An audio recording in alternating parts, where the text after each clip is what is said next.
For the thousands in attendance and the millions watching around the world, we are live and amplified. So let's get ready to podcast. Fire it up.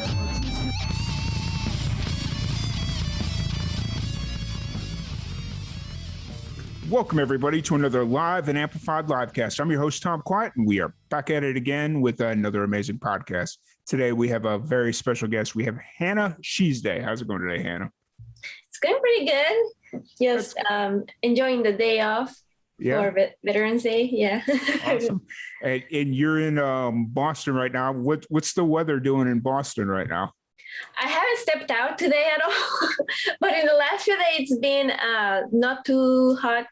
Not too cold, like in the middle. Pretty good. Nice. It kind of sounds like what we're doing down here in Texas. We've been in the 70s, like the low 70s. And so it's that weird time of year where you go out into the sun and it's like super hot, but you step into the shade and it's like freezing. And it's like, I don't know if I wear a long sleeve shirt or what do I wear, but. Yeah. I think right now the high here has been like 60. Oh, so wow. Not 70 anymore, but yeah. And then, so you're in Boston currently. Are you from Boston originally, or where are you from originally?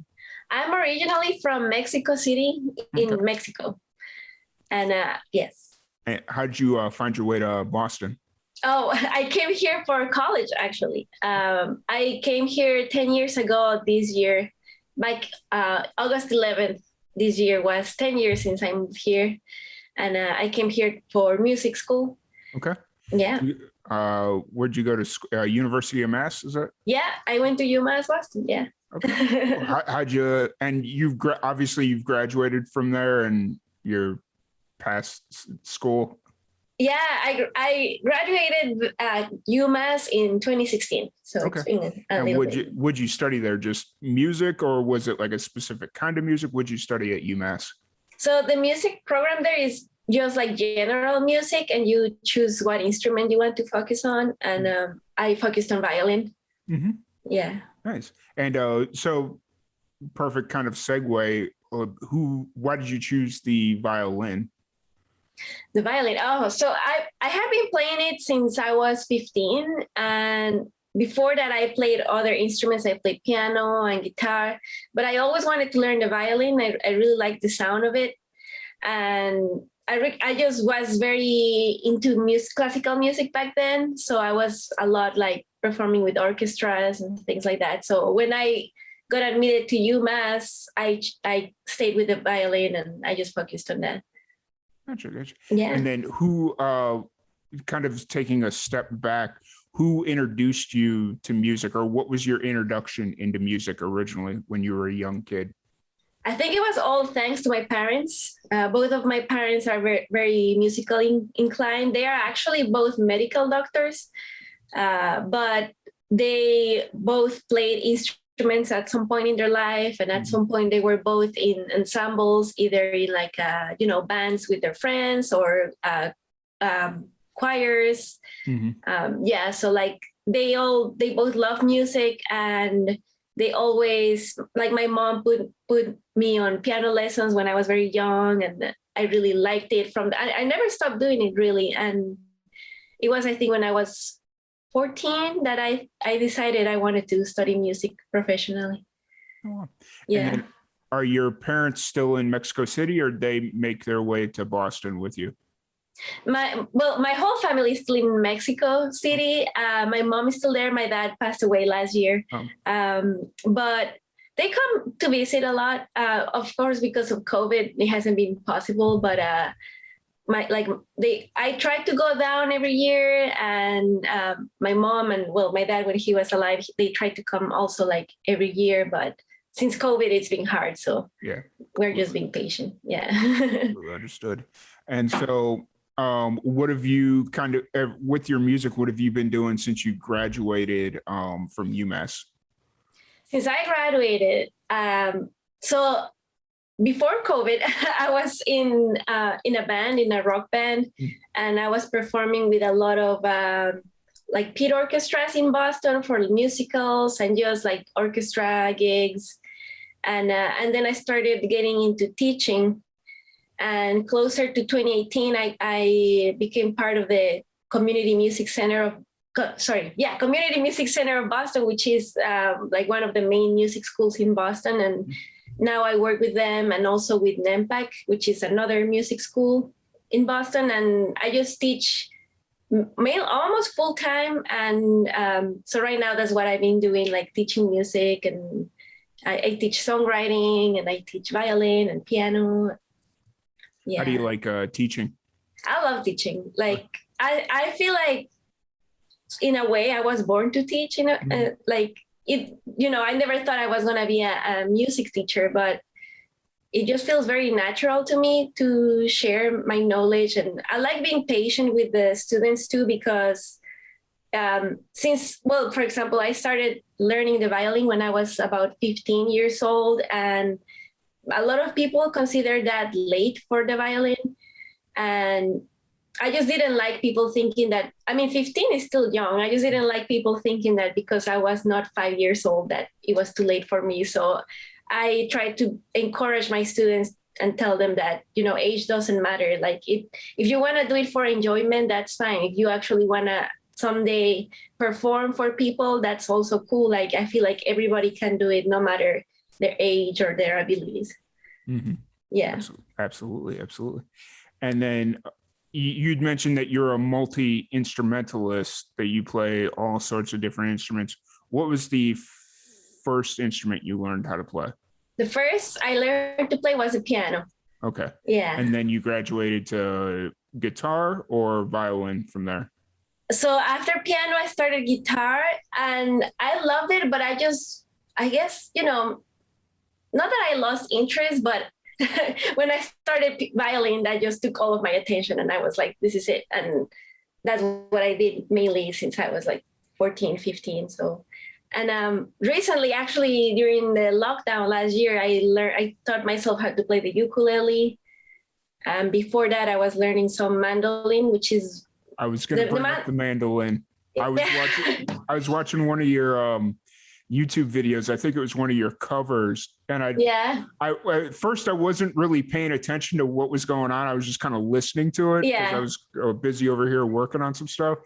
And then I looked over and I was like, oh, that's a mandolin. Okay, that's cool. And then I went back to working on it. Then I started paying attention to what you were doing. And I'm like, oh, okay, she's playing mandolin. That's cool. Yeah. So the mandolin is really interesting because it has the same strings as the violin. So it's very easy for me to translate what I know on the violin into the mandolin, because it's the same fingerings, the same strings. Mm-hmm. And I got interested on the mandolin because I also love folk music. So there's a lot of mandolin in folk music, and I was like, I want to learn it. And so I was going to ask if you had a love for bluegrass or mandolin. Or I do. Yeah, I love it. Because I was first introduced to the mandolin when I started getting into bluegrass music about 5 years ago. So. Oh, really? Yeah. So it was one of those things where it's always interesting to when people break out the mandolin, because it's not an instrument that a lot of musicians play. Yeah. But so when you see it, it's just kind of like, cool. Let's talk about that. So it's different. Yeah, absolutely. And so then you started teaching yourself mandolin. Is there any other instruments that you're looking at teaching yourself or that you would like to learn? I would love to learn the trumpet. I love the trumpet. I never really tried a lot of wind instruments. My focus has been mainly stringed instruments. I don't know why, especially if they are small instruments like ukuleles, mandolins, everything that's smaller, because I tried to teach myself to play the cello one time, and I rented a cello because I wanted to I had a student it was a little girl who their parents wanted me to teach her cello. And I was like, well, I don't play cello, but I took some like string pedagogy classes, and I was like, I think I know I can figure out how to do it. So I rented a cello to get used to it, to practice. My arm was sore for like a week straight because it's like, it's a big instrument and I'm not used to using that. I'm used to more like small ones. So I was like, yeah, I don't think I'll do the cello anymore. So I returned it. I've always had the dream. My dad's got a big upright bass, like an upright bass from when he was a young kid. Yeah. And it's been a family like heirloom since as long as I've been alive. He's had it.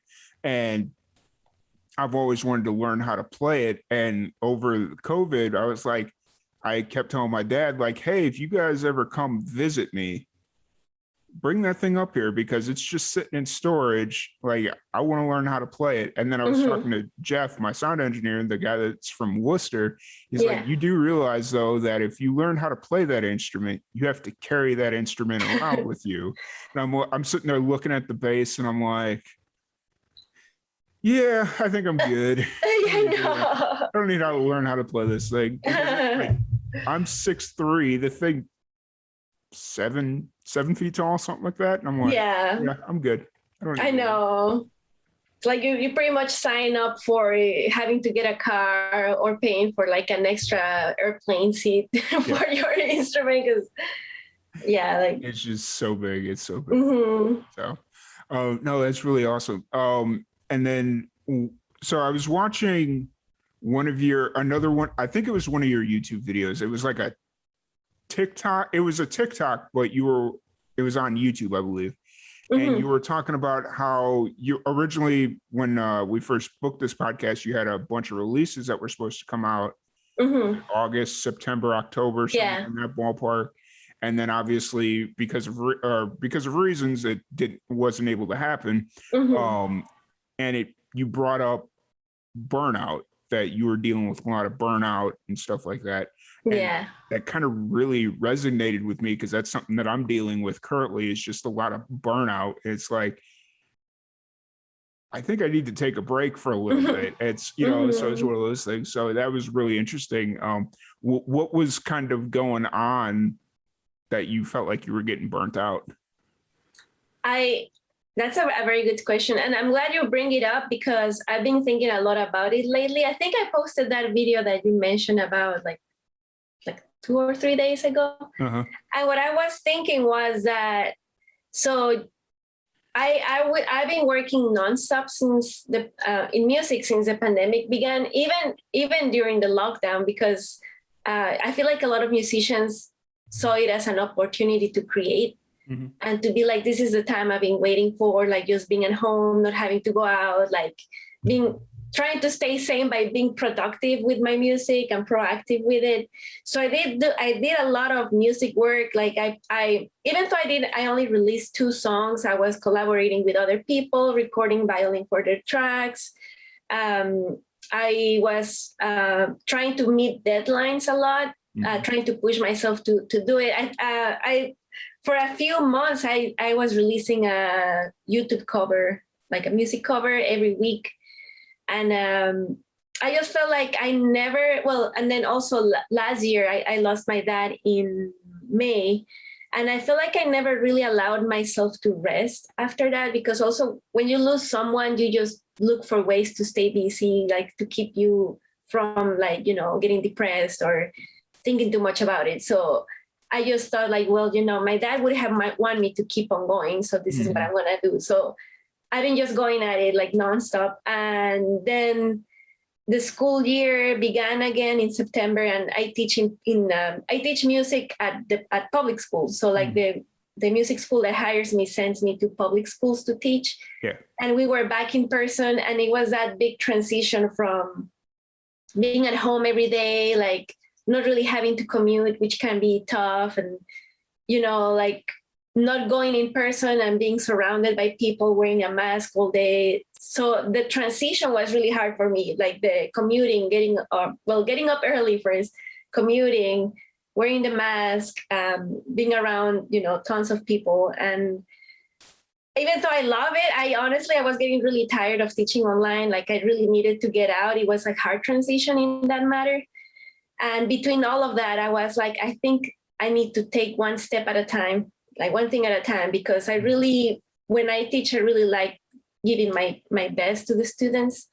So I was focusing on like doing my lesson plan and really bringing them, what they what they need, and also dealing with a lot of other like personal things, you know. So, but yeah, so I think I got to the point where I was like, I need to take it easy on me and, you know, be kind to myself. And I feel like just now, which is the reason why I posted that video, just now I'm starting to feel like myself again. Like, okay, now I can start, you know, recording again and performing again. Everything's kind of like going back to normal in a way. Yeah.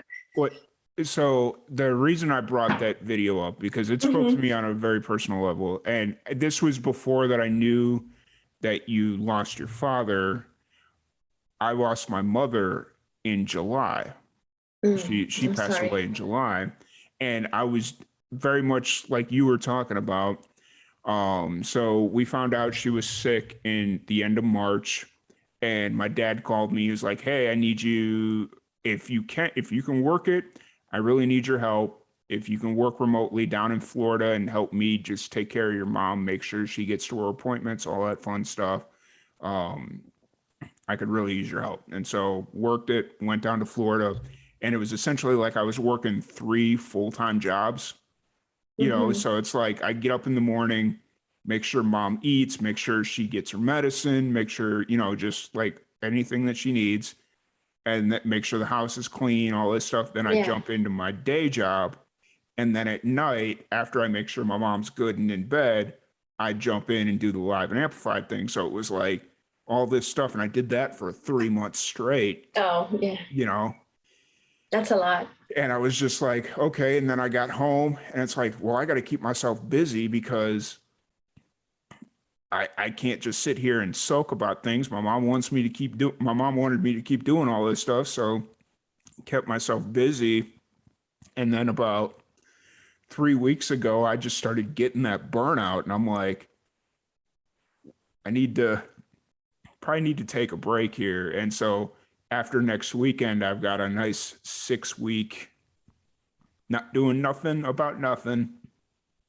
Nice. So, and it's funny because I was trying to find ways to keep myself busy during those 6 weeks. I'm like, wait, what am I doing? I'm purposely trying to make myself busy during a time that I need to take a break. So I'm really looking forward to it, and hopefully I can get my head on right. So yeah, I hope so too. It's well needed. It's like, I feel like we are all really like obsessed with this idea of being productive, and very rarely we allow ourselves to just be ourselves, like to just be without having to be like fidgeting with something, you know? Yeah.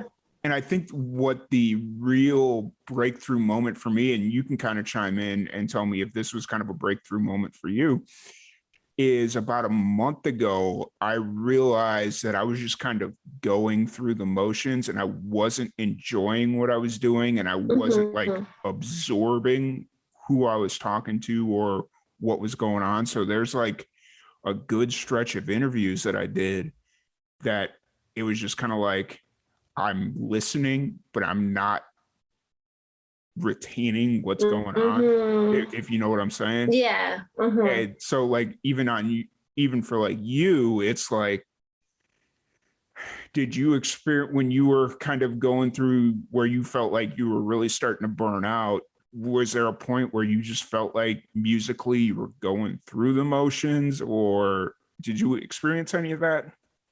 Yeah, I felt it. So in the way I feel the burnout with music is when I just feel like I'm not able to like really craft what I'm creating. Like if I feel like I'm rushing to a deadline and I'm just doing it because I have to meet a deadline, like I don't really take the time to really connect with what I'm creating, and like maybe even like polish it in a way that it can be even better than what it is. And also in terms of what you said, like kind of like dissociating a little bit, like when I was teaching, sometimes I would feel like I would just be like in like automatic mode, like just you know, teaching and not really like being like really there. Like I felt like a zombie in a way. Like even getting back home, I just felt like a zombie. Like, you know, wake up, go to work, come back, go to sleep, wake. Like it's just like this routine.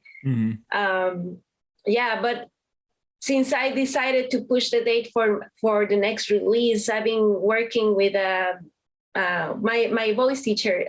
She's been helping me mainly with like the pronunciation of the words, because my next song is also going to be in English, and I tell her like I want it to sound more natural the way I speak in English, and she's been helping me with that. So she has to see my lyrics to know the words I'm saying, and she's been really helping me, like really like craft it, like be like, oh, this, you could get rid of this word, or you could change it for this other word that may flow a little better. So it's like that's the things that I don't have time to do if I'm just rushing it. If I'm just like, oh, it has to be by this time, and you know, like you cannot really rush art, you know, like, and we all know it, but we all feel pressure to meet a deadline. But in reality, it takes time to make it. Yeah. Absolutely. Before we kind of jump in and talk about your upcoming releases, I did want to take a step back and talk about the music video for Shine, which I've watched a few times over the last few days. Oh, thank you. I really enjoy the music video. Is that, you recorded that in Tampa, right? Or you filmed it in Tampa? We filmed it in Tampa, back in February this year. Okay. What's kind of first off, before we jump too deep into the music video, what's the story behind Shine, and about how long has the song itself been kind of in the works?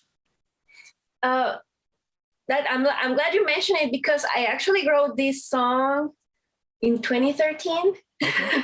I was taking a songwriting class online, and the teacher would give you like exercises of like different ways to write a song, and that was one of the assignments that I had. And back in 2013, so that was like about like maybe like 7 years ago, or maybe 8. So I wanted to put out a new song, and I usually my songs are a little like darker and gloomy. Like I've gone through some experiences in the past that, you know, have made me write a lot about them. Yeah. But because of everything we went through last year in 2020, I was like, I don't feel like putting out something sad or something angry. Like I want to put out something that would make people smile. And I already had that song, and I was like, I always wanted to actually do something with this song and like put it out. So I just went back to it, you know, maybe improve the lyrics a little bit. And so when I recorded it, like it really took a turn that I wasn't expecting. You know, like you get ideas as you do it, put more parts to it. Then I got my husband and my brother-in-law involved, because my husband is a producer. My brother-in-law is an audio engineer. So like they hopped in and like did their thing with the production and like with the mixing. And so yeah, it was like a team, like a family teamwork in a way. And I was really happy that, you know, it came out of the closet with that song. Is finally out after all these years. Yeah. And so did you recorded the song in Boston and then did the music video in Tampa, correct? Yeah. I recorded so my last 2 singles, I recorded them from home. Yeah. In this room actually. And so I don't remember how I got the idea of filming the video in Tampa. Like we had just got like nice, like we got the iPhone 12, so like the camera is really nice, and we got like the lighting and like the stabilizer. Like the thing, the stabilizer. So we were just like, why don't we just do it in Tampa? It's like something different, you know, because here it was still, that was back in February. So here in Boston, it was still cold. Yeah. And I was not like there was still some snow in the ground. I'm like, I don't think that's kind of like the kind of the vibe scenery I want. Yeah. So we went to Tampa because it was my husband's birthday, and we went for the Super Bowl too. Oh, nice. So it was like that Super Bowl weekend, and we just filmed that video there. And he filmed, my husband filmed it, and I was just like doing the dancing and all of that. Yeah. And so as far as like the creative elements to it. Was that 100% you, or was it a combination of you and your husband, or like who kind of came up with the creative for the music video? So I kind of told him what I wanted, and he was just kind of following along. But usually he would suggest things like, maybe here you can do this, or you can walk this way, or go around. But I wanted it to be very like casual, like not too elaborated, because the whole song is about being yourself. And I was like, I just gotta be myself in this video, and I love dancing, so I'm just gonna dance in whichever way I feel like the music guides me to do it. And actually the scene where I'm walking in the beach and I'm like wearing the jacket, it was pretty cold that day. Actually, I was freezing while I was doing that. It was pretty cold in Tampa that day, but we were not planning on shooting that. Like, we were there, we had the camera, and we were like, oh, why don't we just film something here that we can add? And we did it. And yeah, so I think it was a lot of my ideas, and just my husband kind of helped me film them. And sometimes he would suggest a few things. But in terms of editing, I did all the editing with like a combination of my phone and the computer. Is that something you had to teach yourself how to do, was edit, or had you had experience doing that before?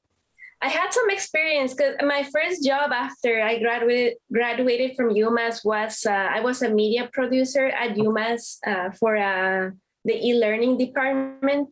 So they had me make a lot of tutorial videos and like promotional videos for this. Really cool. Yeah, so that's how I learned. Like, they gave me all the tools that I needed to learn. They gave me access to like online courses, and taught myself, but through online courses. So yeah. Oh, that's really cool. That's really awesome. And then I don't want to gloss over the fact that you'd mentioned that Shine you wrote back in 2013, obviously, and then roughly 8 years later, you decided to record it, release it, and do a music video. Why do you think it took you so long to kind of realize, okay, it's time for me to release this? I think I feel like I'm kind of like a late bloomer in a way. Like, it takes me a lot of time to do things. Like I mentioned on that video that I posted recently, like I do most of the things on my own. Like, I don't really hire anybody to do it. I would love to hire someone, but I really like working on my own, because then I can just like spend, like, do it in my way, but I think so I was doing a lot of things between when I wrote that song and when I released it. Well, first of all, I was focusing on school to graduate. I still had a few years left. And then I was working with a band. I was a violinist in a band. So I was very focused on that project for a long time. And then with everything I learned with that band, I felt more confident to start working on my own music. And that's how I put out my first song in 2018, which is Ni Una Más. It's a song in Spanish. And then from there, it's like, okay, I think I can do another one. And I think I can do another one. But honestly, I write a lot, but I have a ton of songs just like stored, like a ton of ideas, like that I write. And I just feel like I don't really like write a song and then release it. I just go back and see what I feel like completing at the moment. And then I choose one and I finish it, and then I polish it and record it and release it. So gotcha. So that actually kind of brings up another interesting question so for Shine, from when you wrote it originally in 2013, how much did it change and like kind of evolve to the point where you decided, okay, we're ready to release it? It changed a lot. Like, the idea of the song was still the same, like the idea of being yourself. And like, something I want to say about that song is that I actually love makeup, and I actually love dyeing my hair of different colors. But like, what I was thinking in that song is like, just the way you are, you're perfect. Like, everything else is just to enhance who you are, who you already are.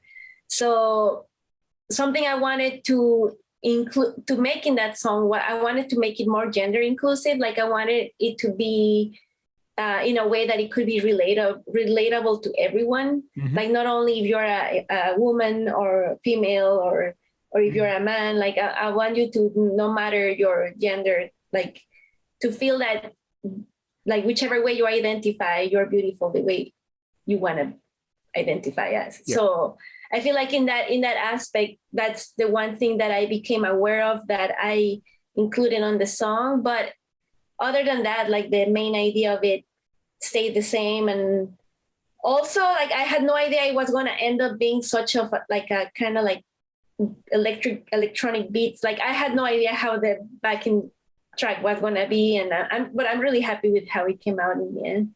Yeah, it's a really good song, and the music video is just kind of a nice complete package behind it. And I was really glad that I sat down and took the time to listen to not listen to the music video, watch the music video. Oh, thank you. It's a really good job, and I really appreciate it when independent musicians take the time to put thought into their music videos and kind of I don't want to say do the best they can, but do the best they can. Like that's not really what I want to say, but that's what's coming to mind right now. As far like produce the best quality that they can. Yeah. So I really appreciate that, and I always love watching independent music videos like that. So kind of coming into current day, we had mentioned that you had some releases that you were gonna release a single. What was it? August? It was supposed to be in August, yeah. August. You were supposed to release a single in August, and then you got then obviously, like we had talked, the Burnout started coming in, and so now it's looking like 2022. What is the current plan as far as releases? All that fun stuff. Yeah, so for 2022, I have planned to release this new single, and I actually have more songs that I've always felt like they kind of belong together because I wrote them after a particular experience that I went through, and they are all surrounding the same topic. So I was thinking like that might be the perfect setup for my first EP. Which my goal eventually is to put out an album, but I'm like, okay, step by step.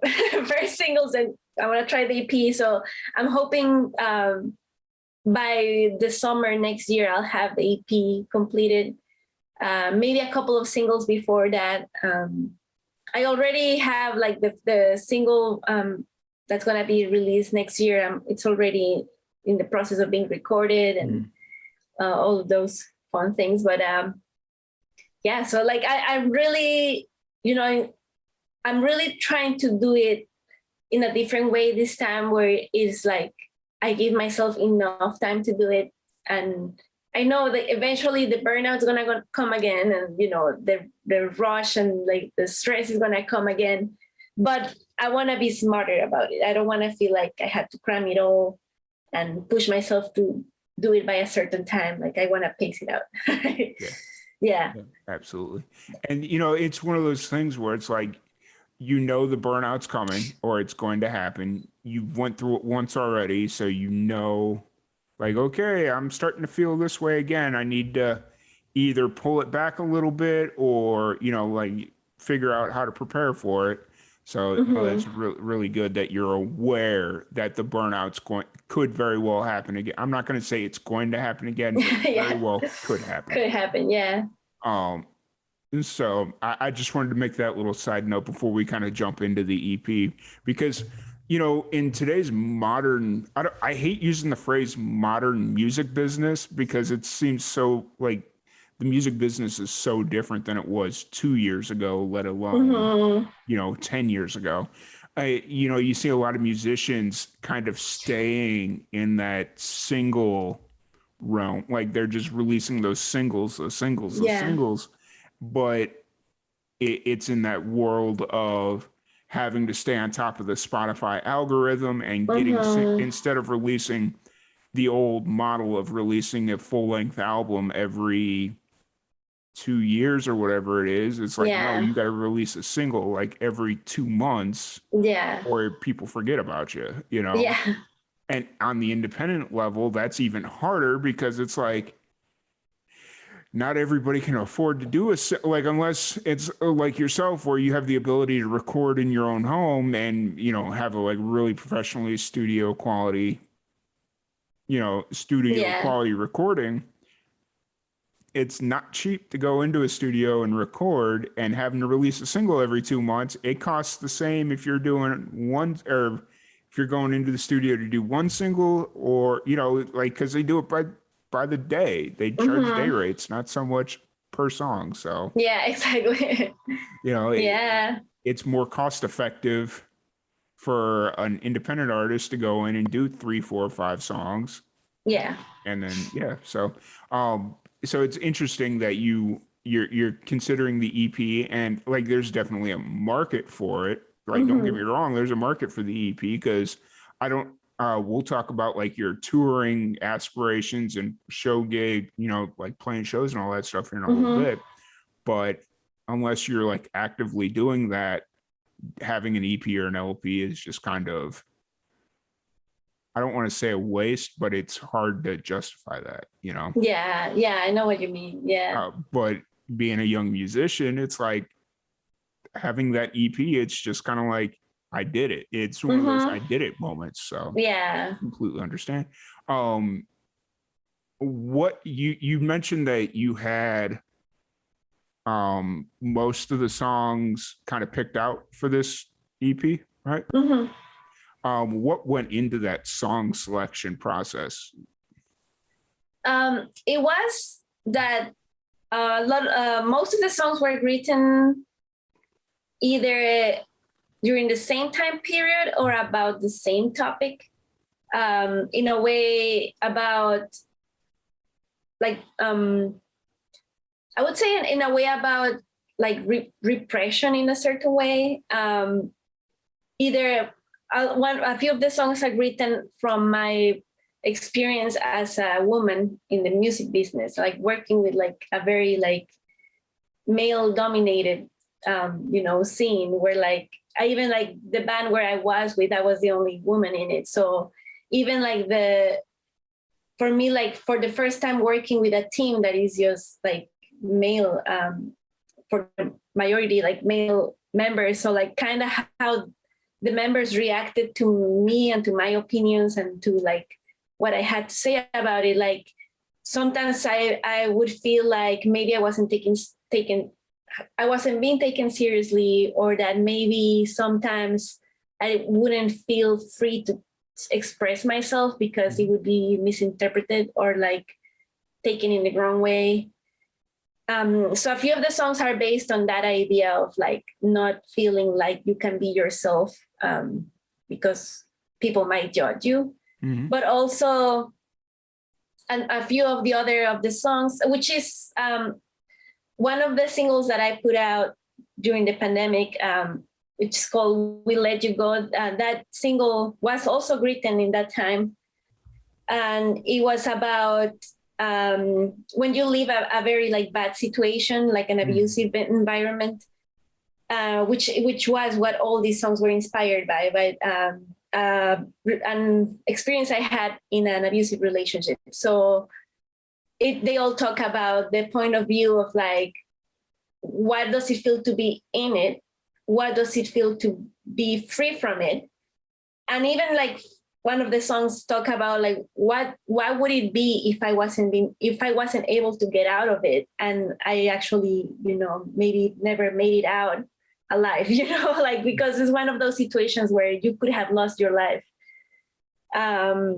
So it's like very darker topics than Shine, and even than my next single too, which is still a little more in the positive light. But I do want to put them out because I feel like I have to let them out of my system. I feel like for me, it's like a ritual of passing, of being like, okay, like this happened like 8 years ago. I survived. I'm fine. I'm happy now.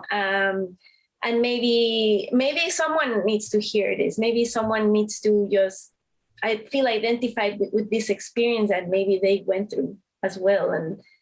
And that's being a conflict that it's been in my head. Like, is it a good idea to put out this music after, a song like Shine? Mm-hmm. But, it's also part of my experience, part of what I've been through. So I think it's important to put it out. Well, at least for me. Yeah. For the upcoming single release, Mm-hmm. have you released the name for it or what single it is yet? I performed it a couple of times already. And actually there's an interview. I had it, but I think it's on Facebook that I also played it. And it's kind of like, it's changed since I performed it. Like I've changed the lyrics a little bit and maybe I added a few things, but I'm thinking, I haven't decided the title yet. Okay. That's the one thing. It's still very much not a work in progress, but there's still some things that are being worked out on it. Yes. Gotcha. Yeah. But do you have an idea when you'd like to have it out? But obviously you've mentioned 2022, but are you thinking January, February? Like when are you kind of thinking? I'm thinking either mid-January or beginning of February. Okay. Yeah. And would you do another music video for that one, or is it just kind of wait and see? I would love to make a music video too for it. I have some ideas already. And actually, like I was already thinking about filming the music video because I have the demo of the song that is what's going to be like the basis of like the final track. And the song is a lot about, it's kind of like inspired by road trips in a way. Mm-hmm.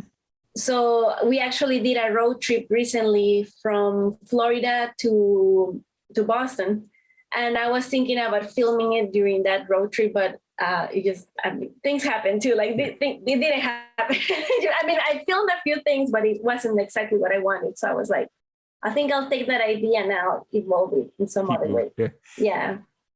It's always funny when you have this idea or this aspiration of doing something like filming a music video on a road trip. And then you kind of get in the moment and it's like, nope, it's not right. Or it's not right. Or it's not like, I'm not feeling the vibe or whatever. Yeah. So it's always interesting when that kind of, it's like that. So like it worked out really nice for Shine in Tampa, but it didn't really work out for this. Also because I think we were tired, like during the road trip, it was like long road trip, from Florida to Boston. So we were like, I don't really feel like, doing this right now. I'm very well aware. I take several road trips myself, and it's like the trip there, it's like I've got all the energy. I want to do 800 million things. It's like, oh, we're going to do this and we're going to do that and we're going to do this. And then on the way back, it's like, yeah, I'm good. Yeah, I know. I'm good. Yeah. Let's just get home. I'm tired. Yeah. I'm so tired and done right now. So yeah. Is that something you like doing? Do you road trip from Boston to Florida often, or do you go other places, or? So we usually fly to Florida, but that time we went down because we were picking up a car that my husband's mom was giving us. So we went down, picked up the car, and we drove it back. But we partially took a train too, like the auto train from Florida to DC. So it was nice, but it wasn't very like glamorous. That's why I was like, I don't know. It doesn't really, I don't look how I want to look right now. I was a mess because I was so tired from all of it. But but it was really fun. And I would love to road trip more. Like I travel a lot through airplane, but I want to do a road trip, like maybe like coast to coast. Oh yeah. That would be great. Yeah. I've got the dream aspiration road trip of going from the Florida Keys, so like super South Florida, all the way up to Seattle. Mm-hmm. That is like my dream road trip. And just one day when Live and Amplified's like just really kicking, it's like, yo, we're gonna go from the Florida Keys and drive up to Seattle and stop at every show we see or whatever it is. So that is the dream road trip. I've kind of been in one of those situations where I should fly more than I do, but I just can't stand flying. I hate going through TSA. Yeah. You never know who you're going to get sat next to, and then you're at the mercy of the airport. And it's just like, I don't enjoy it. Like everybody's like, yeah, but you save so much time, and it's like, no. Kinda. That's funny because it's when we took the train from Florida to DC, I loved it. Like even though I was really tired and hungry, and we didn't have our own food, so we had to eat like the awful cafeteria food from the train. I really liked it because it's different from an airplane where like you're stuck in your seat. They don't let you get up. Like if you go to the bathroom, you just go there and back, you know, like you're not allowed to stay up. And on the train, you can get up and walk to the cafeteria, be in the tables there. You can see like the outside observatory car. Yeah. And then, you know, go downstairs. Like you can walk and move around. And yeah, it takes longer, but you're not stuck with no service on your phone. Like you can read, you can watch movies, you can like even work on your computer, do whatever like you want it. Yeah. See, that kind of traveling I really enjoy because you get to see parts of the country that nobody, like not a lot of people get to see. Like I've only taken a long distance train trip once in my life, and it was in 2014. My grandpa had passed away, and so I was living in New Mexico, and I took the train from New Mexico to Chicago because that's where I'm from originally. And I took the train just because it was like $100 round trip, got me to and from where I needed to be in a reasonable time. And I was just sitting there, and I woke up on the train at like 2 a.m, and we were in the middle of Kansas, maybe. I'm not 100% sure where we were, but I just look out there and I'm like, this is incredible. Like, you're not going to get this on an airplane. You're not going to get this in a car, you know? So I definitely enjoy. Like the time difference and the wasting of the time, that doesn't really bother me. So but no, that's really cool that you had the opportunity to drive from Boston, or well, I guess technically not drive from Boston to Florida. You from Boston to DC, right? Is that the more accurate? We drove from DC to Boston. Yeah, we took the train from Florida to DC, then rode the car from DC to Boston. Cool. So you got the music video out now. It's kicking butt. You got the upcoming releases. And then hopefully the EP coming out later next year. Where are you kind of at creatively right now? Are you just like actively writing, or are you kind of more focused on the production end of things? Where are you kind of at creatively right now? Creatively, right now, I'm between writing new stuff and recording the new song. So something I still need to do before, like probably like a month ago, this room was all padded, like it had like all the soundproof things. But because this is also my office where I work, I was starting to feel all like claustrophobic about it. I was like, I just don't like being here because it feels like all closed up. Like I'm not liking it anymore. So we took everything down, we painted, we bought a new carpet, new desk, like I made it look like way nicer. And I'm gonna pad it up again, like I'm gonna soundproof it again, but a little nicer so it doesn't look so ugly because it wasn't looking very nice. And but we got ready another room that's right behind me,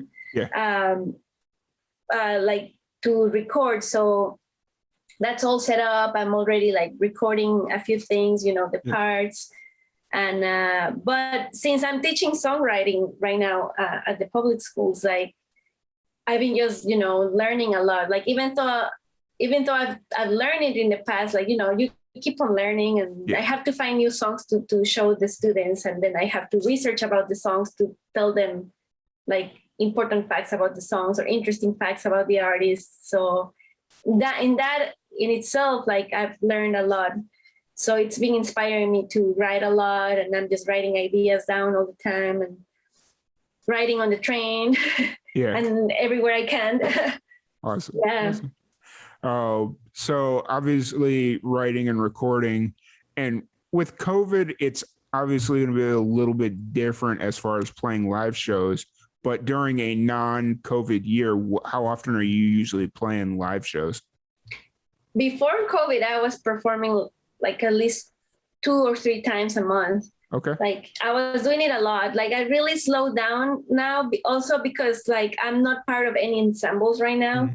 I'm like trying to focus on I don't want to call it a solo project, because even though it's my name right now, it's because like it's just like my music in itself. But I want to get a few more people involved at some point and make it more of like a group project.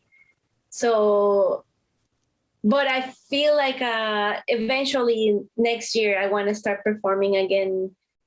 I've performed a few times on my own this year, but it's been mainly acoustic. Like with sort of acoustic, because Are you playing the ukulele or are you playing the guitar, or when you say acoustic? It's a ukulele, but I got this really cool Fender electric ukulele, which is like very easy to amplify, without a microphone, and then it has a tuner in it, and I can use my pedals with it. So I've been doing that a lot, but I also want to make it a little more interesting to actually perform like at night shows and make it like entertaining and not so much like soothing, Yeah. So yeah, like I'm getting that in the works. I mentioned that I got a few better equipment to make that happen, because my current computer right now is not handling it very well. So I'm going through that one myself. Like my dad called me the other day. He's like, "Hey, so Christmas is coming up." And I'm like, "Hey, unless you want to buy me a new computer, I don't want to talk about it right now." So it's just one of those things where it's like, I completely understand. And so the goal kind of moving forward down the line is to eventually get some kind of a band around you and create I don't want to use the word project, because that just entails that like everybody's interchangeable, but like a band ensemble type. I think the thing with having a band is that I don't want them to feel like it's my project. Like I would like it to, in a way, like to be like bring the ideas to the table, like the lyrics, but also you'd like it to be where you have a group of musicians, you like almost like a real band. It's a group of musicians with a common interest, and it's everybody's communal music, right? Is that kind of where you're going? In a way, yeah, but more like sort of like team, where you're making the suggestions, and then they kind of like you have an idea for a song, and they're like, "Oh, well, I think this bass line would be really cool for that," or guitar riff or drum solo, or whatever. Yeah. Okay. Yeah, I feel like something like that, more like in the instrumental part than the lyric part. Yeah. I would love to work with someone to write lyrics collaboratively, but I feel like that would be like the next step, that's yeah. That's awesome. And then hopefully you brought up playing more shows and all that fun stuff. Shows are so fun to go to. Yeah. Where's one place that you haven't played yet that you'd really like to? Like in Boston or in general? In general, like just any place in general. I feel like I would love in Mexico City. There is this really cool venue that it's really interesting because it was really close to my dad's house, and it was both a music venue for touring bands. It was mainly bands that are a little more like underground. Maybe not so much here in the US, but if they went to Mexico, they wouldn't fill up the stadium. It's like a little like smaller crowd who likes them. So all the like prog bands and the metal bands and like the rock gothic bands would play there because it's a small venue, but it was a really cool one. And so I would love to perform there sometime. But here in Boston, I had the chance to perform at the Sinclair, which is like a very cool music venue here. But I would love someday to perform at the House of Blues here in Boston or any like, I mean, there's several House of Blues. Yeah.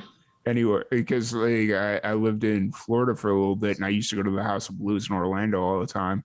The place is awesome. I love it so much. No, that's really cool. So before I kind of start wrapping this up, because I didn't realize we've been going for almost an hour already.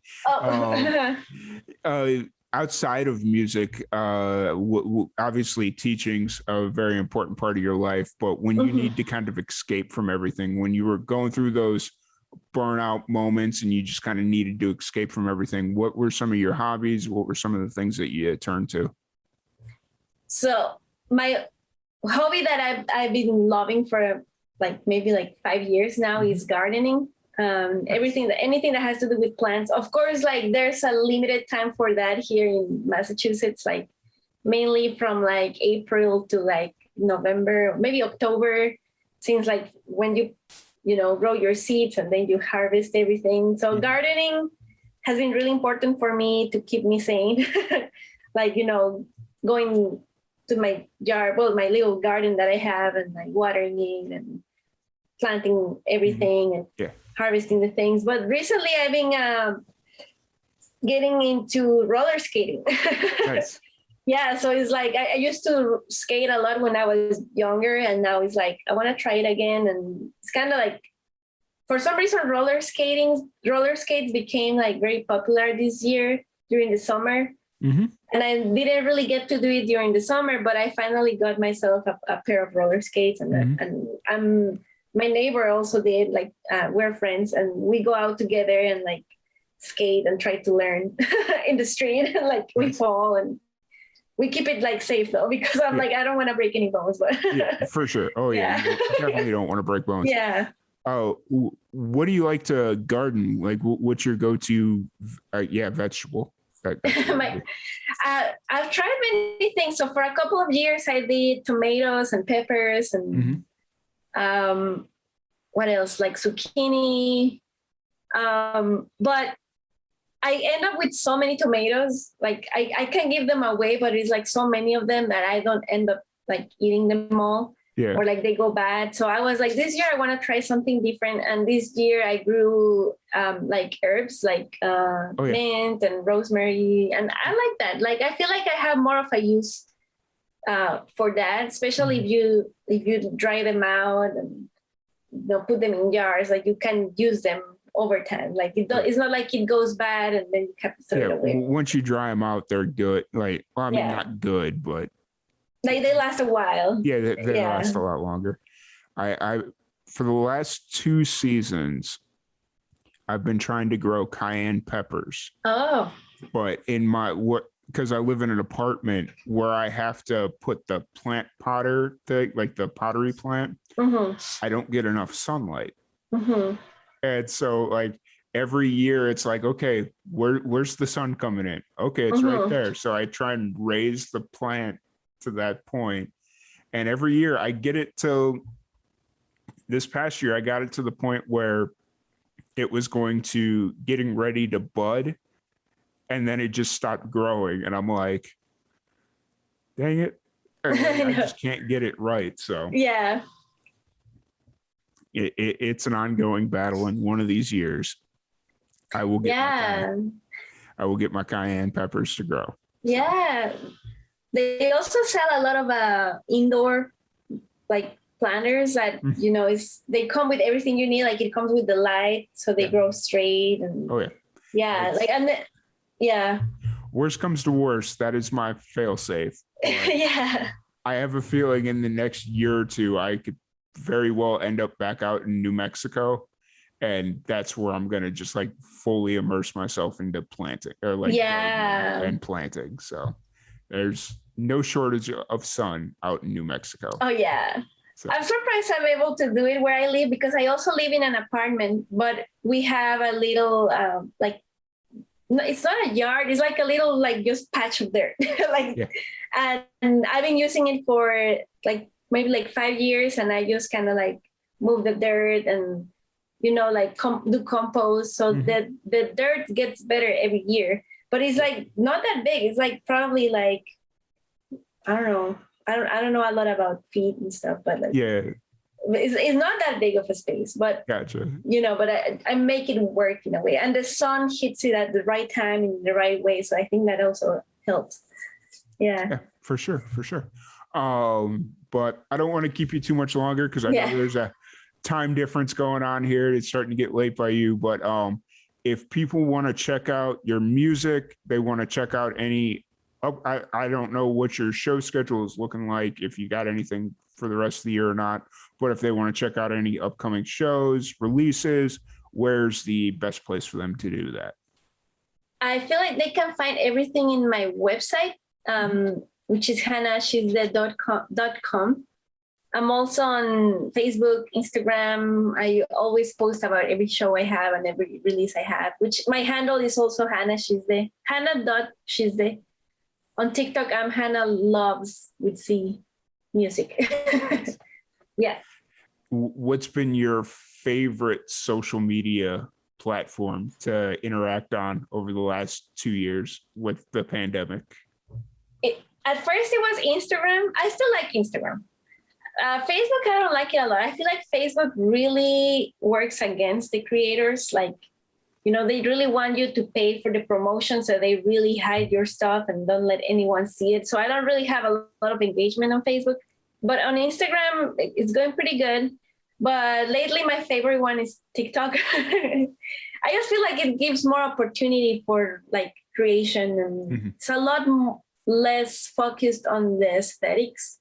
It's more about like how funny or how creative can you be about the one thing you're trying to talk about. Like you don't even need to look good. You can just like film it when you wake up. And that's I don't have the personality for TikTok. I try and upload some stuff every once in a while. Like every once in a while, I'll take a clip from one of these podcasts and put it up there, and it does okay. But it's just like I'm not that passionate about TikTok. Yeah, and maybe I should be, but I don't know. But I will say I have noticed on Facebook that a lot of our organic engagement that we were getting 6 months ago has died off like considerably. Like the organic engagement we were getting 6 months ago just isn't there on Facebook. Yeah. And it's just like, dang it, that sucks. Yeah. But I will say on YouTube, I don't know how this is happening or what's going on. Like we're not getting crazy numbers. We've always had a consistent viewership because there's a couple of things that we've uploaded that people, we used to do like live performances, and there was this blues musician that we worked with that he did a cover of a blues song, and it's like a really good performance and a really good song. And so like that kind of consistently gets views, but over the last like 90 days, just like uploading the podcasts and stuff, it's starting to like creep back up just organically, and I can't quite figure that one out. But yeah, that's great. Yeah, like I think that the algorithm for the social medias change a lot randomly, and unless the people who maybe the coders tweak something, then it changes. Because I noticed on TikTok, like the engagement I've been getting on TikTok right now, it hasn't been good at all. Like before, like I would at least get 100 views on something. Yeah. The most I've gotten is like 5,000 views on like one video. But right now it's like none of my videos is getting past 100. And then I looked it up, and a lot of people are going through that. It's like people who even have like thousands of followers are like, no one is watching. Like, what is going on? So it's like, we're all just waiting for the algorithm to change again, to be like, okay, finally, it's back where it used to be. Because, Yeah. It's just one of those things where it's like they change it. There's an ebb and flow, and you just kind of ride the waves. And once you figure out how to not manipulate this algorithm, then you're on to the next one. And it's like, okay, here we go. So yeah, so it's a game. yeah, for sure. It's a game and a gamble. Social media game. Yeah. I love it. But before I let you go here, I want to ask you one question, one fun kind of zany question. What's one thing you miss about Mexico City that you can't get in Boston? One thing I miss. Well, there's two things. Can I say two things? Because I feel like one of them has to be. So I think the main thing is I miss my family, which are not here in Boston. But the second one, 100% the food.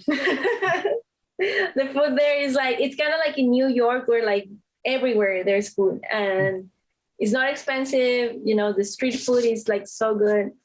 And, you know, you can get it anywhere around the corner, like right outside your building. And I miss it. I miss it here. Like I miss it being here, like having that availability of great food everywhere. Yeah. I will say, like I lived out in New Mexico for 4 years. And one of the things that I not grew up loving, but like I learned to love growing up in Chicago was the Mexican food, just like eating really good Mexican food. Yeah. And then I moved out to New Mexico and I was like, oh, great. I'm going to get some really good Mexican food, you know, just kind of, you know, really just live it up and gain 100 pounds eating, you know, whatever. And then where I was at in New Mexico, they didn't have a single good Mexican restaurant. It was all like mediocre Tex-Mex, you know, like that whole thing. And I'm like, I'm really disappointed. Yeah. So, and then I talked to a friend and they're like, well, that's because you're going to like all those fancy places. You got to go to that little hole in the wall over there or over there. And I'm like, okay, that's you're right. My bad. So the greedier, the better. Oh yeah, for sure. I love. There's an old lady that used to sell tamales out of the back of her car. Like, oh really? Like a vacant lot, and then it would just be like tamales on a sign, and it's like, yes, with the big like pot and all the tomatoes are inside. Yeah. Yep. And she'd be like, "You want spicy, not spicy? You know, like whatever you wanted." She had. And I'm like, yes, perfect. I love it. So. You're like, I want everything. Give me all you got. So. Yeah. But it's been an absolute blast chatting with you. I've absolutely enjoyed it.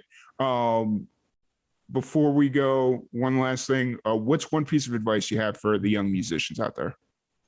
One piece of advice for young musicians is, I would say, just go for it. You know, like every opportunity that you get, take it. Like none of the opportunities you get are either too big or too little for you. Like anything goes a long way and you can learn from it all. And you never know what doors is going to open to. So 100% agreed. 100% agreed. Well, once again, thank you so much for jumping on the podcast. It's been an absolute blast talking to you. I never know how these things are going to go, but I was really glad that this went as well as it did. Me too. Thank you so much. Really appreciate you jumping on. Thank you, everybody, for tuning in, and we will catch you all later.